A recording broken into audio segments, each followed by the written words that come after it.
صباح الخير على عيون كل العراقيين. طبعا أنا يعني قضيتي قضية رأي عام، قضية نصب واحتيال من محافظ بابل صادق مدلول السلطاني على أطفال الحلة وعلينا.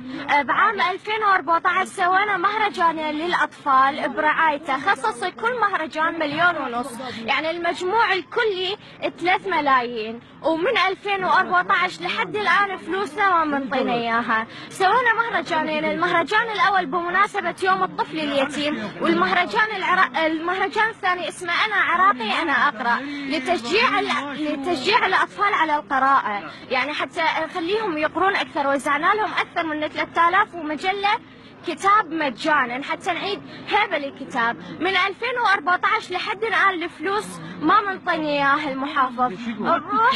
نروح له يقول تعالوا اليوم، تعالوا باكر، تعالوا بعد اسبوع. اخر شيء ب 2015 رشحتني جمعية الامل على انه امثل العراق في فرنسا قبل يعني 70 دولة، من كل دولة اطفال يمثلون بلدهم. فرحت له للمحافظ قلت له انا ما اريد منك لا دعم ولا شيء، بس انطينا فلوسنا حتى اروح لفرنسا. بدل ما يدعمني بدل ما يشجعني قال لي تعالي باكر. رحت باكر وماكو بعد لحد ما انطانا فلوسنا. اجا السيد العبادي حتى ينقل الصلاحيات المحافظة بابل. انا ما سكتت، قدرت اوصل له، حكيت له على الوضع الثقافي في بابل، وحكيت له على وضع الاطفال في بابل، وقلت له على قضيتي. قلت له هل يا ترى راح نقدر نبني محافظة ومحافظها يضحك على عقول الاطفال؟ رسالة والعبادي ما قدر يحلها. قال شنو ردة فعل؟ ايش قال؟ اعطيته كل الاوليات وكل الاوراق الرسميه، قال له للمحافظ هذا توقيعك؟ قال له اي توقيعي. طبعا المحافظ كان موجود واقف وياه، قال له توقيعك؟ قال له اي توقيعي. قال له ليش ما منطيهم فلوس؟ قال له الماليه ما منطتني. وحتى العبادي ما قدر يحلها. سؤال اذا السيد حيدر العبادي ما قدر يحل مشكله طفله صغيره، شلون راح يقدر يحل مشاكل الدولة كلها؟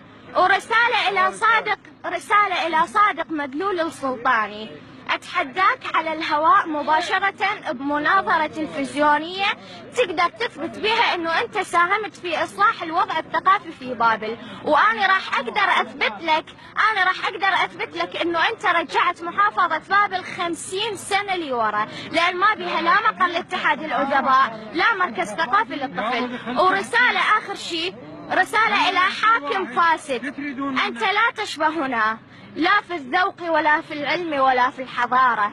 تاريخنا علم وموسيقى وأدب، وتاريخك جهل وخراب وفساد ودمار. مهما كبرت فموطني أكبر، ومهما استطلت فنخلتي أطول، ومن ثمارك أعرفك. فاعطني انتصارا واحدا أو مجدا واحدا فارحل إذن، واكتب في دفتر ذكرياتك إن طفلة بعمر الورد تعلمت من أجدادها القدماء أن تقول لك هذه بلادي وأنت تحكمها، وليست بلادك ونحن نسكنها. شكرا.